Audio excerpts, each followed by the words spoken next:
Hoje iremos lidar do versículo 24 ao 34. Muito obrigado, meu irmão.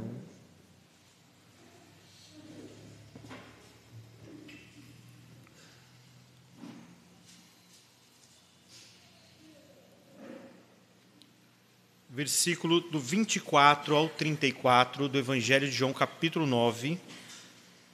Estamos chegando no final deste capítulo, penúltima mensagem deste capítulo. Então chamaram pela segunda vez o homem que fora cego e lhe disseram: dá glória a Deus, nós sabemos que este homem é pecador. Ele retrucou: se é pecador, não sei. Uma coisa sei, eu era cego e agora vejo. Perguntaram-lhe, pois, que te fez ele? Como te abriu os olhos? E ele respondeu: já vou-lo disse, e não atendeste.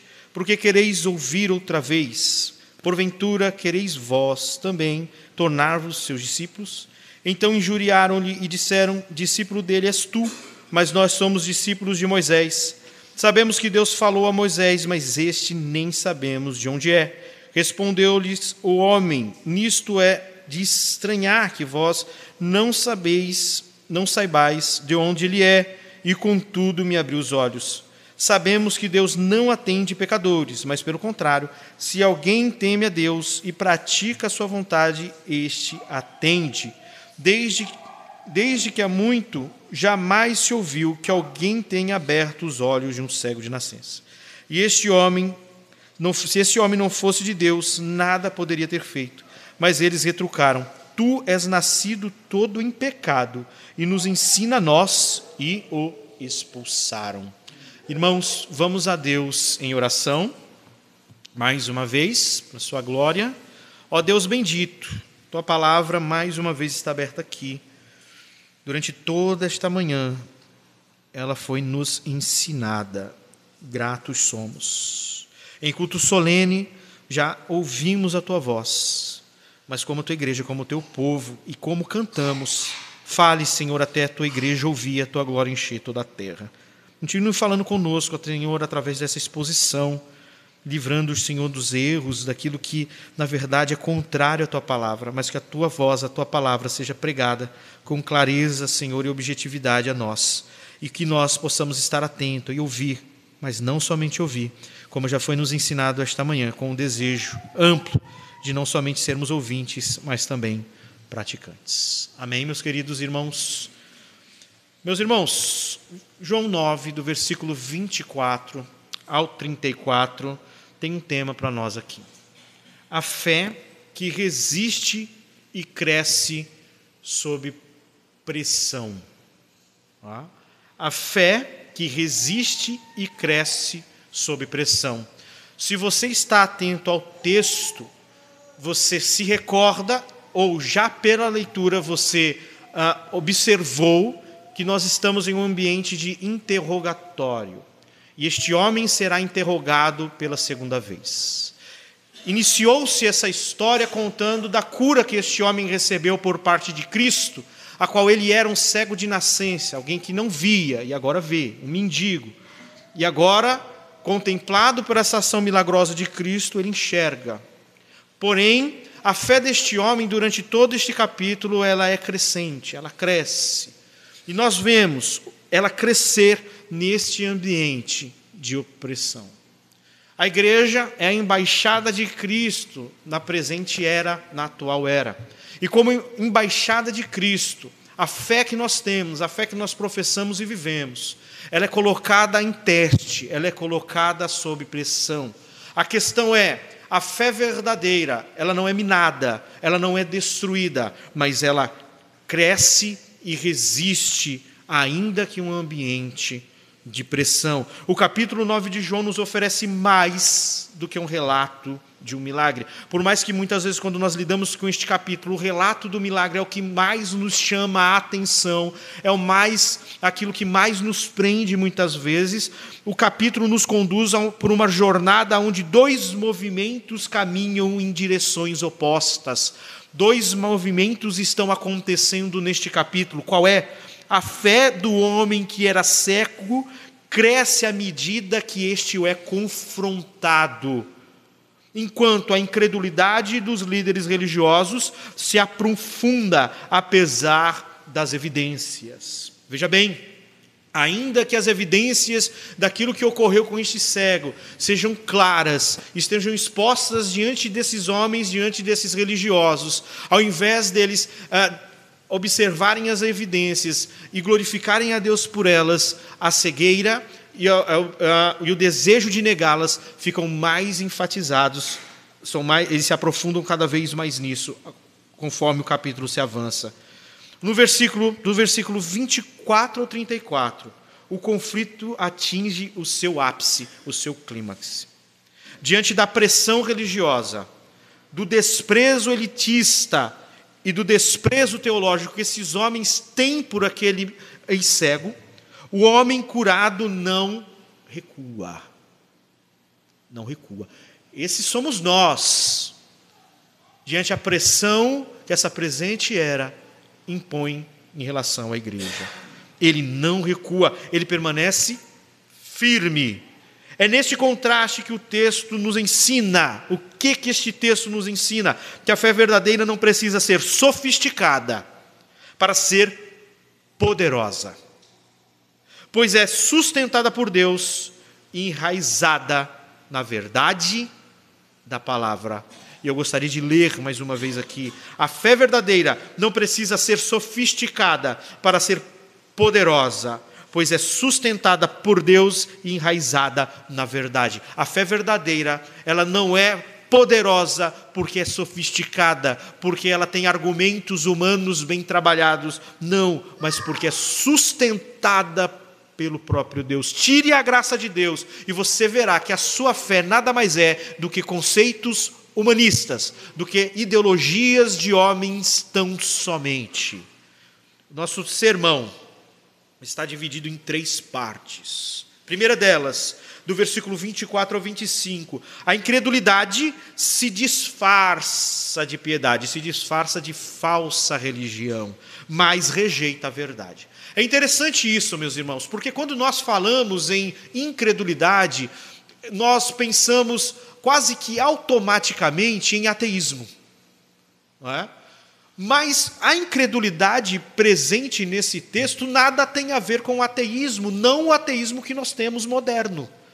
Porque esses homens são religiosos, esses homens declaram crer em Deus, mas são incrédulos. E por que são incrédulos? Porque rejeitam a Cristo. Incredulidade não está só relacionado àquele que diz o seguinte: eu sou darwinista, eu creio na evolução das espécies. Não, incredulidade está relacionada a todos aqueles que rejeitam a Cristo. Todos aqueles que rejeitam a Cristo são incrédulos, ainda que digam assim: eu creio em Deus, eu creio que é Deus que criou todas as coisas. Rejeita Cristo, é incrédulo. A fé, segundo ponto, versículo 26 ao 29, a fé ganha discernimento. A fé deste homem cresce em discernimento e ousadia quando confrontada. Entendem isso? A fé cresce em discernimento e ousadia quando colocada sob confronto. E o terceiro e último ponto, a fé testada. A fé testada, o que vai acontecer é, esses homens colocarão a fé do ex-cego em teste. Ela se torna um testemunho poderoso que expõe a cegueira espiritual daqueles fariseus. Última parte, versículo 30 ao 34. Na proposição teológica, a verdadeira fé é fortalecida na oposição. Hoje as pessoas elas pensam o contrário, nós tentamos conciliar, não é? A embaixada com a presente era. Nós tentamos criar um ambiente de amizade, porque nós não queremos o confronto. Nós não queremos o confronto, nós queremos o conforto e não o confronto. Porém, o que nós vamos aprender nesse texto é que a verdadeira fé é fortalecida na oposição e não no conforto. Guiada por discernimento espiritual e sustentada pela própria graça de Deus. E aqui nós entramos no primeiro ponto, que vai do versículo 24 ao 25, 2 versículos ao primeiro ponto. E o primeiro ponto é este: a incredulidade se mascara de piedade, mas rejeita as evidências. Que evidências? Evidências essas que estão ali, dadas pelo homem que foi curado. Elas são rejeitadas. A incredulidade, ela se reveste de falsa piedade. Chamaram, pois, pela segunda vez o homem que tinha sido cego. Ou seja, segundo ato de interrogatório daquele homem. Eles interrogaram o homem, depois chamaram os pais daquele homem e chama pela segunda vez o ex-cego. Chamaram, pois, pela segunda vez o homem que tinha sido cego. E disseram: dá glória a Deus. Aqui não é uma expressão daquele teu pregador preferido, pentecostal, que você costuma assistir, que diz: dá glória a Deus no culto. Não, não é essa expressão, não tem a ver com isso.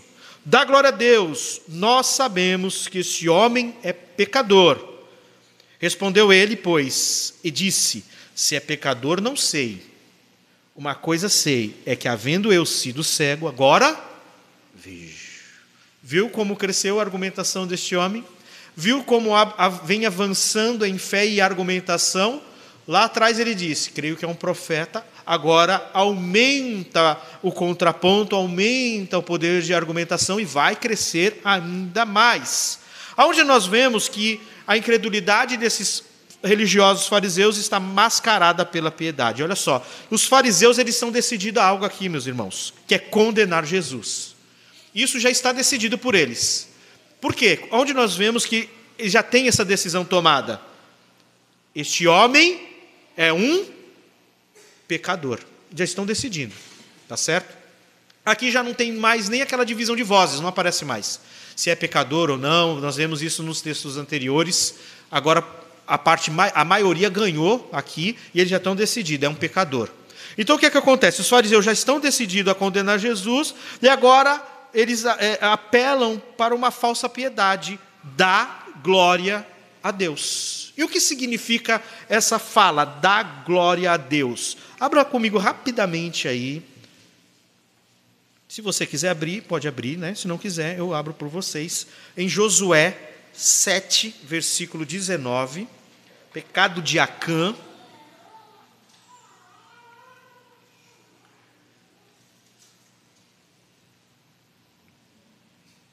Versículo 19, Josué 7, vai dizer aqui: então disse Josué a Acã, é o tão conhecido e famoso pecado de Acã: filho meu, dá glória ao Senhor, o Deus de Israel. É parecido, não é? É a mesma expressão, dá glória a Deus. E o que o Josué está fazendo com Acã aqui? E a ele rende louvores e declara-me agora o que fizeste, e não me oculte. O que essa expressão quer dizer? Dá glória a Deus, Acã, diga a verdade. É a mesma expressão aqui. Então, dar glória a Deus não significa algo como louve a Deus pelo que Ele fez em sua vida, ou muito menos louve a Deus e não a Jesus, mas como está aqui. Algo como diante de Deus confesse, admita a verdade. É isso que significa este texto. Apesar de uma leitura superficial nos apontar algo parecido assim: louve a Deus, porque se você foi curado, foi Deus e não ele. O termo colocado aqui nos aponta isso, é um clima de tribunal. E o que ele está dizendo é: olha só, ele é um pecador. Confesse que ele é um pecador. Estão entendendo, meus irmãos? Eles já estão decidindo. E o que eles querem que este homem faça é que ele dê um relato que concorde com a decisão que eles já tomaram. Admita a verdade, é um apelo à conformidade com a decisão que eles já tomaram. Eles já decidiram que Jesus é um pecador e querem que o homem curado apenas endosse o veredito. Muito claro, não é? Porém, nós temos a resposta deste homem. Então é aqui que nós temos essa incredulidade que está mascarada pela piedade. Porque onde está a falsa piedade aqui? Demonstrar de forma falsa que eles estão interessados em honrar a Deus. interessado que aquele homem confesse que Jesus é um pecador e descobriram uma farsa, quando, na realidade, eles não estão, pois eles já estão decididos. Jesus é um pecador, a decisão já está tomada. Eles não querem descobrir mais nada. O testemunho daquele homem, não importa o que ele tem para dizer de fato, eles querem que aquele homem diga aquilo que eles querem ouvir. Mas nós temos a resposta do homem. No entanto, é tão simples que desarma aqueles homens, porque é uma resposta simples, pessoal e incontestável. Porque é simples, porque é curtinha, porque é pessoal, ele fala daquilo que ele experimentou, e porque é incontestável, ele era cego e agora vê. Uma coisa eu sei, eu era cego e agora vejo. Ele não se aventura em debates que não entende, tá certo? Ele não vai se aventurar a debater aquilo que ele não sabe, mas firma-se naquilo que ele experimentou. Ele não vai pular para um território que para ele é desconhecido, para demonstrar um falso conhecimento, uma falsa piedade, para competir com aqueles homens que já estão no campo da falsidade.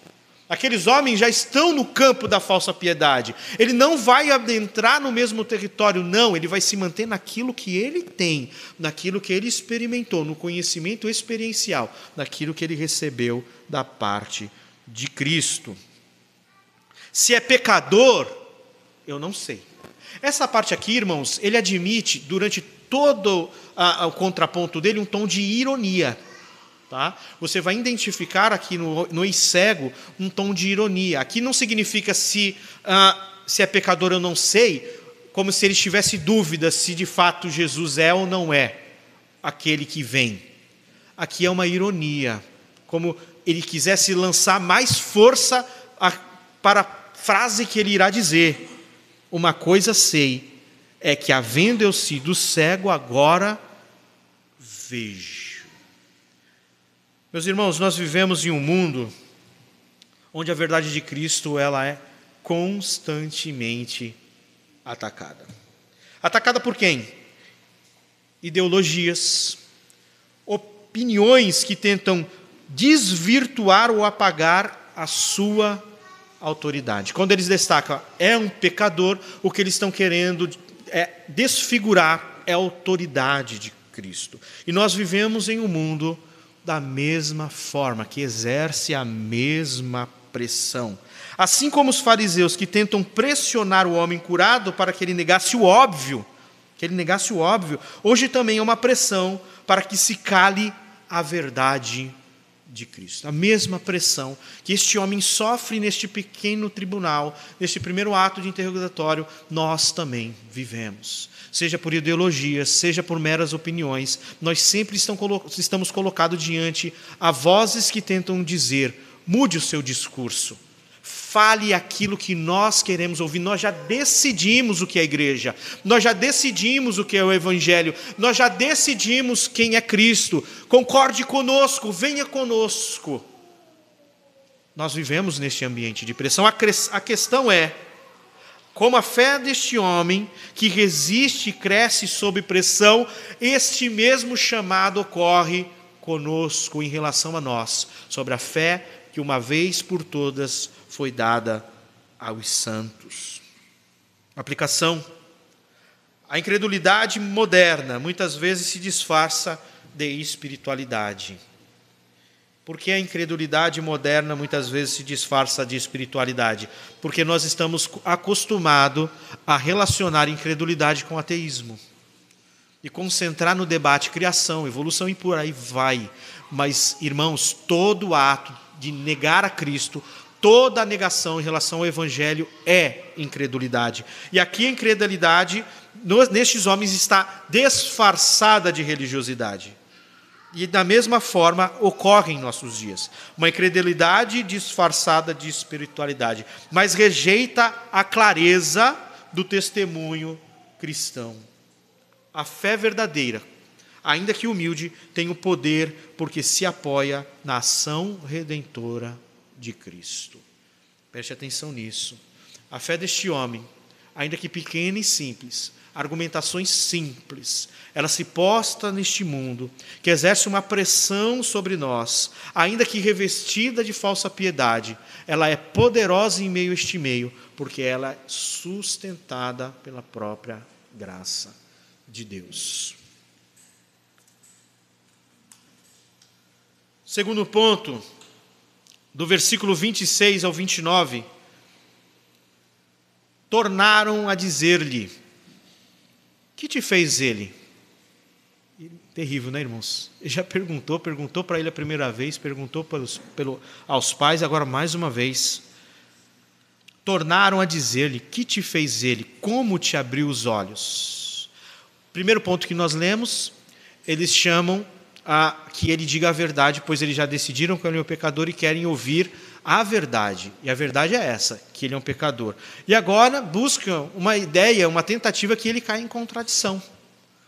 Tá certo? Para que, de repente, a argumentação dele não bata com a primeira. Respondeu-lhes: já vos disse, não ouviste? Para que quereis tornar a ouvir?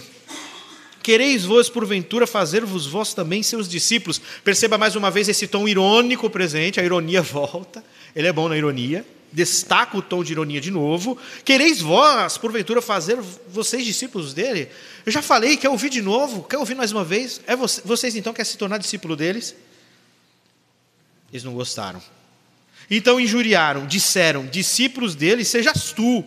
Nós, porém, somos discípulos de Moisés. Nós bem sabemos que Deus falou a Moisés, mas este não sabemos de onde é. Segunda parte, então, do sermão: a fé cresce em discernimento e em ousadia sobre ataque. O que esse homem vai discernir aqui? Que em relação a esses fariseus, não está faltando evidência e conteúdo. Eles estão decididos a condenar a Cristo. E ele discerniu isso. Então agora ele vai contra-atacar, meus irmãos. Ele não vai ficar agora somente como alguém passivo na situação. Ele vai para o ataque. Então a fé, ela precisa discernir. A fé que cresce sob pressão, ela precisa discernir. Os fariseus prosseguem em seu interrogatório, mas agora a dinâmica muda completamente. Mudou a dinâmica. O homem que antes respondia com simplicidade, agora assume uma postura mais ativa e confrontadora. Sua pergunta também: vós quereis tornar os discípulos deles, carrega ironia, mas também expõe a incoerência daqueles líderes. Se estão tão interessados em Jesus, por que não se tornam seus discípulos? Vai aprender com ele. Não é? Se vocês de fato estão interessados em saber de Cristo, siga vocês a ele. Por que ele está usando esse tom de ironia? Porque ele está discernindo que esses homens não estão interrogando para descobrir a verdade, mas para condenar, pois eles já estão decididos. Essa resposta irrita os fariseus, que então se refugiam em sua identidade religiosa. Isso é comum, né, meus irmãos? Quando confrontada a falsa piedade, a falsa religiosidade, a pessoa ela se reveste, se ajeita, não é? E coloca e revela a sua identidade religiosa, tenta se firmar com os seus pés sobre isso. Como eles vão fazer? Nós somos discípulos de Moisés. Olha o tom irônico aqui. A ironia é que, segundo João, se eles realmente compreendessem Moisés, reconheceriam a Cristo. O mesmo Evangelho já nos ensinou assim, que os profetas e a lei testificam de Cristo. Se de fato eles fossem discípulos de Moisés, seriam discípulos de Cristo, porque reconheceriam a Cristo. Logo, eles não são discípulos de Cristo, como também não são discípulos de Moisés. E são discípulos de quem? São discípulos de si mesmo. São discípulos um dos outros. São discípulos da falsa religiosidade, da piedade mascarada, da incredulidade mascarada de falsa piedade. A incredulidade rejeita Cristo. E toda rejeição de Cristo tem um mestre. Tem um mestre. E o mestre são ideologias infundadas. São opiniões relativistas. O homem sem formação religiosa, e aqui eu quero dar um pontinho entre aspas, não entenda este sermão como uma apologia ao desconhecimento, ao não saber, ao não estudar. Não é isso. O que está sendo destacado aqui é que mesmo a fé, de forma inicial, ela é poderosa para crescer e resistir sob pressão, porque ela é sustentada pela graça de Deus. O homem sem formação religiosa, porque quem tinha a formação religiosa no debate eram os fariseus, ele não é alguém formado religiosamente, mas sem formação religiosa demonstra discernimento. Ele percebe o absurdo da situação. E qual é o absurdo? Um milagre notável aconteceu. Eu era cego. E os líderes religiosos se recusam a reconhecer a mão de Deus no milagre. Ele discerniu, irmãos, isso. Que aqui, de fato, o que está existindo é uma tentativa de condenar a Cristo e negar, não por falta de evidência, mas por incredulidade e dureza de coração. O mundo não discerne a obra de Deus. O mundo não discerne a obra de Deus em Cristo, mas aqueles que têm a fé simples, e são simples em sua fé, como este homem, possuem uma visão mais clara do que aqueles que se consideram sábios. Muitas vezes nós nos sentimos inferiores perante a sociedade ou o mundo tão intelectualizado, tão aparentemente sábio, tão aparentemente antenado, mas o mundo não discerne a obra de Deus, meus irmãos. E não pense você que por não acompanhar como vai dizer uma linguagem moderna, a pegada do mundo, que aquilo que Deus colocou em seu coração e sustenta é inferior, porque não é. Aqueles que são simples na fé possuem uma visão mais clara do que aqueles que se consideram sábios. O homem curado, sem conhecimento teológico, sofisticado, dá uma lição poderosa de fé. Ele não tem a formação que aqueles homens tinham, formação rabínica não tem, mas ele discerne que aquilo que está acontecendo, que aconteceu com ele, é uma obra de Deus. Aquilo que aconteceu com ele é o Pai dando testemunho de que o enviado chegou, o Cristo prometido chegou. É um profeta, ele vem crescendo, ele vem evoluindo, mas o mundo não discerne isso. Aplicação para nós. A verdadeira fé cresce na adversidade. Entenda isso. A verdadeira fé cresce sob pressão. Deus concede discernimento mesmo aos simples, quando esses estão apegados à verdade. O que esse homem está apegado? À verdade. O que ocorreu com ele? Uma coisa eu sei, eu era cego e agora vejo. E a fé, ela cresce em meio à adversidade, ou seja, a fé nos leva a discernir a obra de Deus em meio a este mundo que lança uma pressão sobre a nossa fé, sobre a nossa vida. Agora, o testemunho desse homem se torna uma exposição da cegueira espiritual dos seus opositores. Aquilo que ele vai testemunhar e expor daqui para frente lançará luz que, de fato, ele era cego e agora vê. E aqueles homens que vê, na verdade, são cegos. Ele que era cego, agora enxerga. Enxerga em todos os sentidos. Ele era cego e não via nada. Agora ele enxerga em todos os sentidos. Enquanto eles, que se dizem guias, tropeçam nas trevas de suas incredulidades. Vamos considerar agora o versículo 30 ao 34. O homem respondeu e disse-lhes: nisto, pois, está a maravilha, que vós não sabeis de onde ele é, e contudo abriste-me os olhos. Aqui, responderam ao que eles afirmaram: não sabemos de onde ele é, mas sim Moisés. Aqui não é uma questão geográfica, não é uma questão de origem familiar, mas uma questão de autoridade. Eles não reconhecem Jesus como eles reconhecem Moisés, que é um enviado de Deus, como Moisés é. Perceba que aqui o tom todo é messiânico, daquele que vem.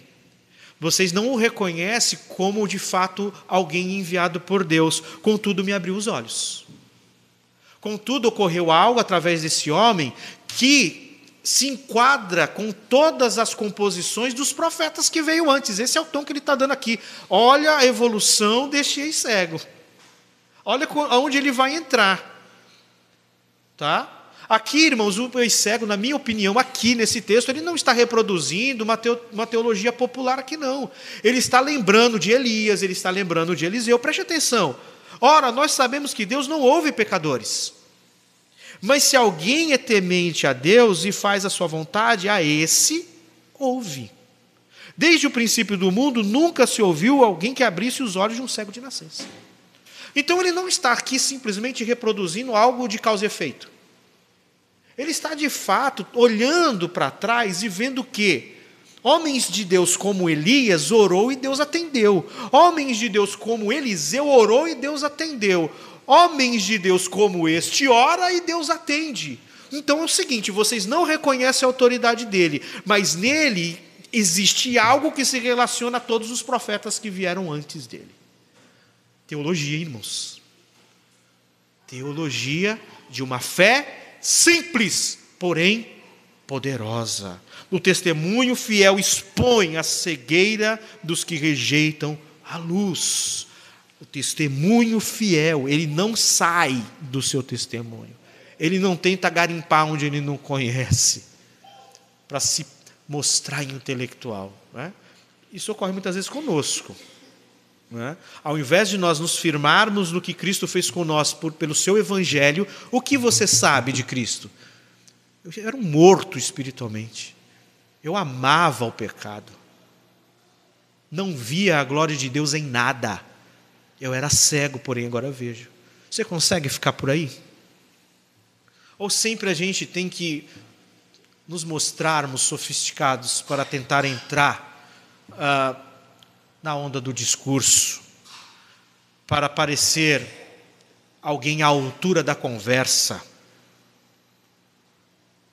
O testemunho fiel expõe a cegueira dos que rejeitam a luz. Ora, nós sabemos que Deus não ouve pecadores, mas se alguém é temente a Deus e faz sua vontade, esse ouve. Desde o princípio do mundo, nunca se ouviu que alguém abrisse os olhos de um cego de nascença. Ou seja, olhando tudo aquilo que ocorre nos profetas que veio antes dele, o que ele fez aqui supera tudo que outros fizeram, hein? Supera o que os outros fizeram. Se este não fosse de Deus, nada poderia fazer. Então, o que ele está fazendo, um ato simples aqui, é olhando a forma que Deus usa os seus profetas ao longo da história da redenção e aplica a Cristo. Aplica a Cristo. Fantástico o que ele faz aqui. Responderam eles e disseram-lhe: perderam a linha. Perderam a linha. Responderam eles e disseram-lhe: tu és nascido todo em pecado. E nos ensina a nós. Vai embora, some daqui. Vai embora, não quero mais você não. Expulsaram. Com sabedoria prática e uma argumentação direta. Por que sabedoria prática? Porque ele está falando daquilo que ele experimentou. Tá? E com sabedoria prática e uma argumentação direta, não ficou rodando, foi objetivo e direto. O homem curado articula uma verdade teológica profunda aqui. Um milagre daquela magnitude só poderia vir de Deus. Só poderia vir de Deus. Sua lógica é simples e sólida. Deus não ouve pecadores. Isso é uma expressão, é um cunho, tá? Isso é um cunho relacionado àqueles homens de Deus que Deus sempre levantou ao longo da história. Deus não ouve pecadores. Se este homem não fosse de Deus, nada poderia fazer. Assim ele conecta o sinal. O que ele conecta? O sinal, o ato dele ser curado, à origem divina da missão de Jesus. Que lindo isso, meus irmãos. Desmascarando a incredulidade dos fariseus. Por que eles são incrédulos? Porque eles deveriam estar aptos a reconhecer aquilo que este homem reconheceu. Tá certo? Aqueles homens deveriam reconhecer. Porém, que ficou claro, vocês são incrédulos, vocês rejeitam a Cristo, pois estão decididos a rejeitar. Mas os fariseus, sem argumentos, apelam ao desprezo pessoal. Não consegue argumentar. O homem desarmou e calou aqueles rabinos, aqueles estudiosos, aqueles teólogos preparados foram totalmente desarmados. Por uma refutação profundamente teológica e acadêmica, nem tanto, meus irmãos, mas por uma fé simples, porém poderosa, de um conhecimento prático e experiencial, que parte daquilo que Deus fez na vida dele, que parte daquilo que Deus operou em sua própria vida. Os fariseus, sem argumento, apelam ao desprezo pessoal. Tu nasceste todo em pecado. E quando eles falam assim, tu nasceste todo em pecado, você consegue ver a ironia presente aqui de novo? Porque eles estão atacando, meus irmãos, é um ataque cruel à antiga cegueira daquele homem. Quando ele fala assim, tu nasceste todo em pecado, eles estão ironicamente reconhecendo que aquele homem nasceu o quê? Cego. E onde está a ironia aqui? Ao insultá-lo, confirma a veracidade da cura, que tanto estavam negando. Olha só, caíram, irmãos. Caíram. Porque quando eles dizem, nasceram todo em pecado, ele está dizendo, eles estão atacando a cegueira dele. E ao atacar a cegueira dele, ele está dizendo, agora ele vê, então tu foi curado mesmo. Não é? É assim que acontece. Incapazes de refutar, expulsaram o homem. A excomunhão que os pais dele temiam. No versículo 22, nós pegamos isso da outra vez. Os pais deste homem temiam, porque a sinagoga, irmãos, era o centro da comunhão daqueles judeus, era o local que fazia parte da sociedade deles. Agora se concretizou, são expulsos, excomungados. A cegueira espiritual dos fariseus não se limita ao tempo de Jesus. Aquilo que nós vemos ali não se limita ao tempo deles, mas está presente hoje em muitas esferas religiosas e culturais. Muitas pessoas, embora conheçam as Escrituras ou tenham uma vida religiosa aparente, permanecem cegas à revelação plena de Deus em Cristo. Mostram-nos que como a religiosidade sem Cristo pode levar à dureza de coração e à falta de discernimento espiritual. A verdadeira visão é dada apenas por Cristo. Mais uma vez, eu repito, incredulidade não está relacionada somente a uma pessoa que diz, eu não acredito que Deus criou todas as coisas, eu não acredito em Deus. Não. Ela está relacionada, de fato, a espiritualidades. Espiritualidades que rejeitam a Cristo. E ela pode ter aparência de Bíblia, ela pode ter aparência de contexto religioso, mas que rejeita a Cristo. O testemunho fiel pode custar caro. A fidelidade e o testemunho fiel deste homem custou caro. Ele foi expulso. O testemunho fiel pode custar caro, mas revela a verdadeira luz. A fidelidade e a verdade pode nos afastar dos sistemas, mas nunca nos afasta de Cristo. Entenda isso. A fidelidade ao testemunho fiel do Evangelho pode te afastar de sistemas, aqueles núcleos de amizades, mas nunca te afastará de Cristo. Sabe aqueles núcleos que você já não está sendo bem visto, mas aceito porque o testemunho do Evangelho está incomodando. E você se mantém fiel, pode te custar caro. Seja familiarmente, seja em ambiente de trabalho, seja em ambiente de amigos. Pode te custar caro. De repente você já não consiga mais transitar nesses lugares. Mas eu digo uma coisa para você, meu irmão, nunca te afastará de Cristo. E a fidelidade do teu testemunho da verdade do Evangelho, o que vai expor é a cegueira daqueles que rejeitam a Cristo. Então não tema o custo do verdadeiro discipulado. Não tema o custo de seguir a Cristo.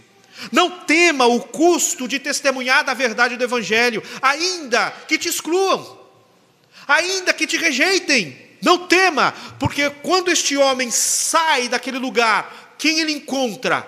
O seu Senhor. Ele encontra a Cristo. Cristo sabe que ele é expulso e vai encontrá-lo. Crês tu no Filho do Homem? Meu irmão, o custo do discipulado ainda que tantas outras coisas, nós deixemos de possuí-las, nunca perderemos a Cristo de vista. Nunca perderemos a Cristo. O que Paulo diz? Considero aquilo que ficou para trás como ganho? Não, como nada, mas prossegue para o alvo, prossegue para o prêmio. O testemunho fiel pode custar caro, mas revela a verdadeira luz. Ali ficou claro quem é trevas, quem está em incredulidade. Ficou claro. Não é uma atitude humana, sectária, ou de segregar pessoas. Não é isso, meus irmãos. Não é você que vai passar a ficar segregando, ou sendo sectário, ou excluindo pessoas ao seu bel prazer. Não é isso. É ser fiel no testemunho ao Evangelho. E pode ocorrer em um ambiente ou outro que te expulsem, que você não seja mais bem-vindo. E seja caro, porque você é um ser humano. Não será agradável. Não significa que é prazeroso isso. Tá certo? Mas por não ser prazeroso, não tema. Por aquilo não se fazer parte mais de sua vida, não tema. Porque ainda que te falte isso, nunca te faltará o Senhor. Nunca te faltará Cristo. Algumas considerações doutrinárias teológicas para nós dentro desse texto. Aqui nós temos 2 tipos de espiritualidade em contraste. 2 tipos de espiritualidade em contraste. Mais uma vez eu vou repetir, mais uma vez. Incredulidade não é somente quando uma pessoa diz, eu não acredito em Deus. Mas quando ela está revestida de falsa piedade, ela nega Cristo, isso é incredulidade. 2 tipos de espiritualidade em contraste. Nos fariseus vemos a cegueira religiosa. Conheciam as Escrituras, mas rejeitavam a Cristo. É um tipo de espiritualidade em movimento aqui. Rejeitam o Evangelho. Tem toda a aparência de religião, mas expurgam e rejeitam o Evangelho. No homem curado vemos a fé iluminada pela graça, sem formação teológica, mas com os olhos abertos para a verdade. Nós podemos ter tudo isso que esse outro movimento tem. Aparência, Bíblia, canudo, diploma. Mas sem que os olhos espirituais sejam abertos, nós estaremos transitando, não na espiritualidade de fato, aquela gerada por Deus, mas em uma que é construída pela nossa própria imaginação, pelo próprio senso de religiosidade, pela própria percepção de religiosidade. Segundo ponto, a fé verdadeira, ela nasce da revelação e não do mero conhecimento humano. A fé verdadeira, ela nasce da revelação de quem é Cristo. Cristo se deu a conhecer a nós. A sabedoria do homem curado vem de Deus. Por que vem de Deus? Perceba que tudo aquilo que ele falou tem um ponto de partida. Uma coisa eu sei, eu era cego, agora vejo. Parte da obra da redenção que Deus executou nele, em Cristo. E não de estudos rabínicos. Aqueles homens eram discípulos de si mesmos, discípulos um dos outros. A fé o capacita a discernir e testificar com clareza espiritual e coragem. Eles identificaram que aqueles homens, eles não queriam de fato chegar a um conhecimento claro de quem é Cristo. O que eles queriam, eles já estavam decididos, ele é um pecador. O que eles queriam era condenar. Meus irmãos, a fé verdadeira, ela cresce em discernimento. Ela cresce em discernimento. E muitas vezes nós estamos em ambientes que estão propondo para nós, não esclarecimento, mas minar a sua fé. Destruir a sua fé. E muitas vezes a pessoa ela está entrando ali que nem patinho, né, como se diz. Te fazem perguntas, não porque eles querem tirar suas dúvidas, mas porque querem colocar dúvidas em você. Porque querem colocar dilemas em você.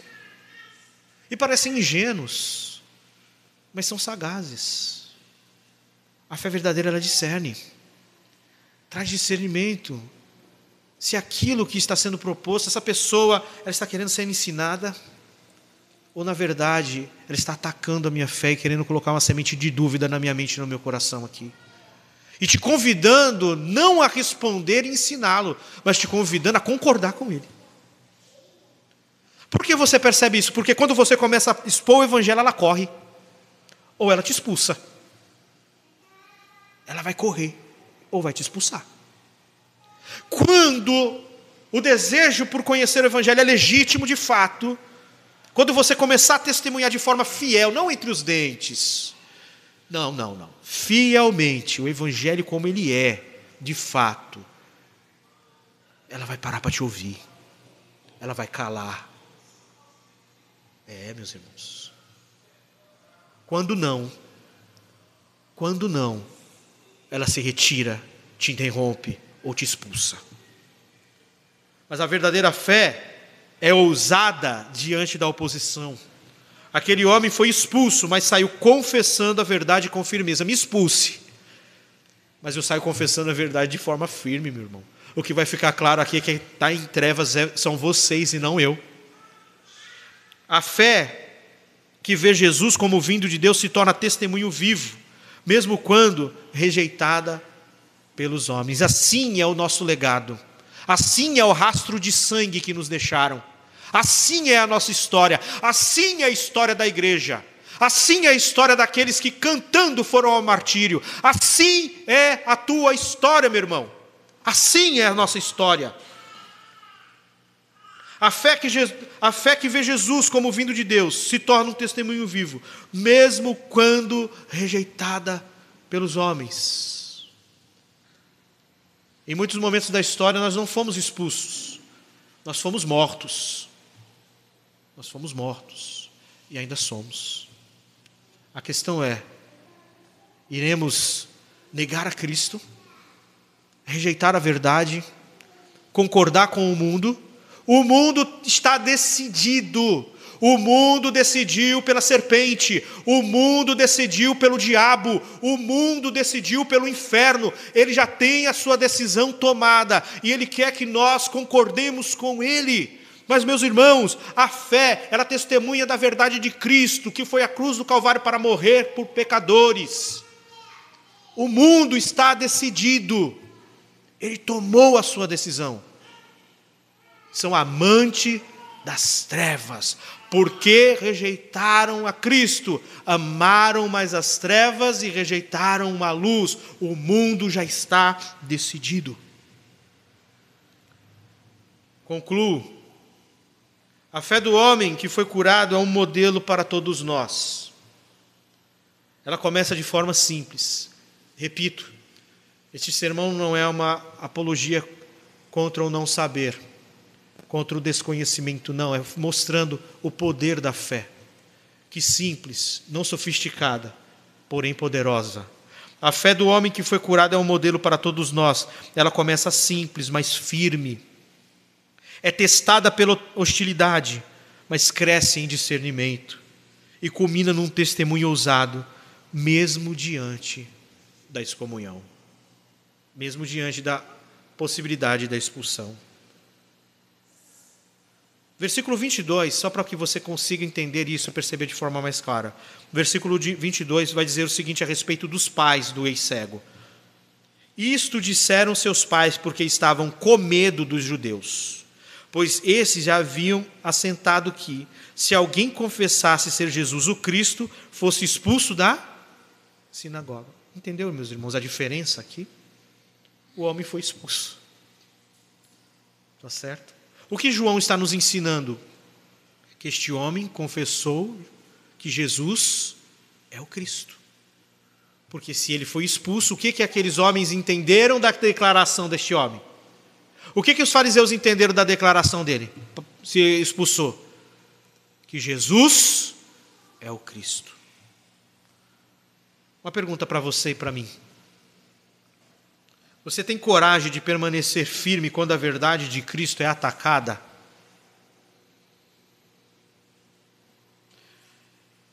No seu ambiente de trabalho, lá.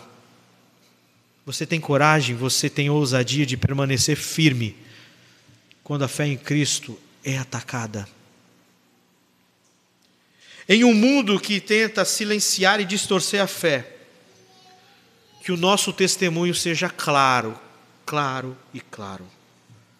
Eu era cego e agora vejo. E o que é esse testemunho? É o Evangelho. É o Evangelho.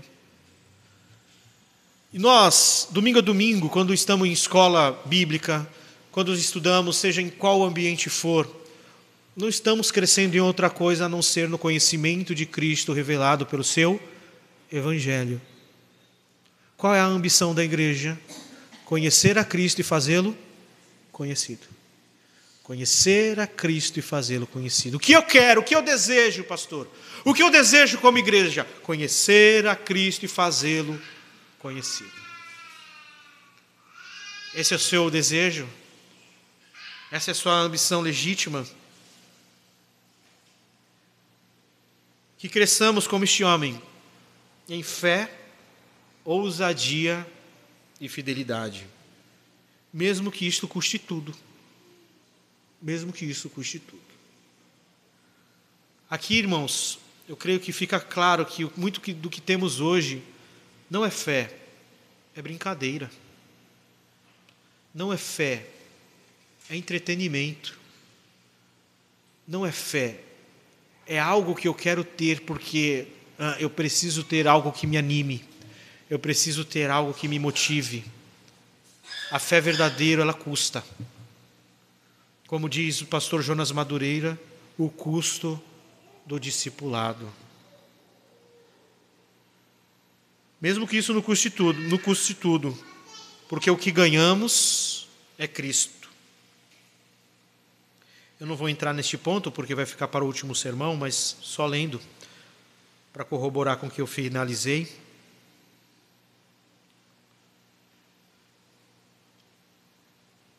Sabemos que Deus não atende pecadores, mas pelo contrário, se alguém teme a Deus e pratica a sua vontade, este o atende.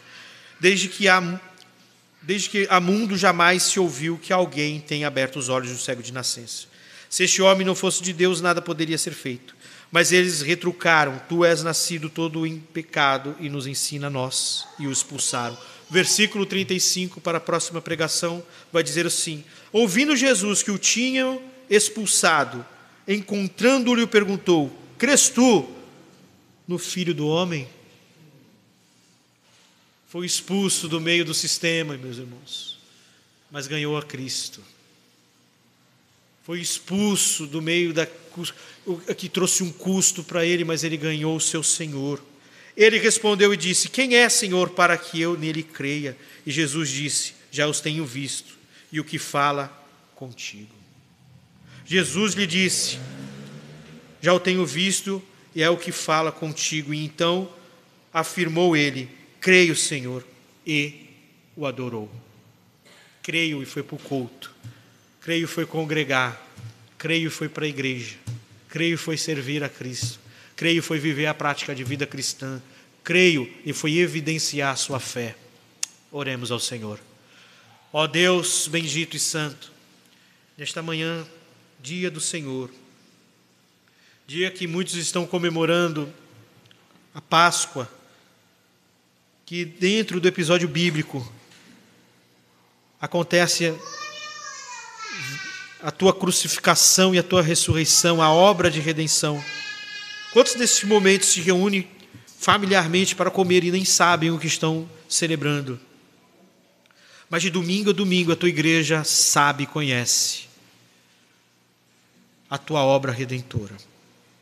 Ó Senhor, tudo isso que falamos aqui não é uma obra humana. Nós não estamos incentivando homens a buscarem forças em si mesmo. Nós não estamos aqui, Senhor, empoderando o nosso saber, buscando força de onde nós não temos. Não é nada disso. O que nós estamos enaltecendo é a tua graça, o teu poder, que se manifesta numa fé simples, poderosa, que diante a oposição cresce, diante a pressão cresce. E por isso louvamos e engrandecemos o teu nome. Nos leva neste caminho, Senhor. de não negarmos a fé, mas resistirmos. O mundo irá nos pressionar, o Senhor disse isso: eu venci o mundo.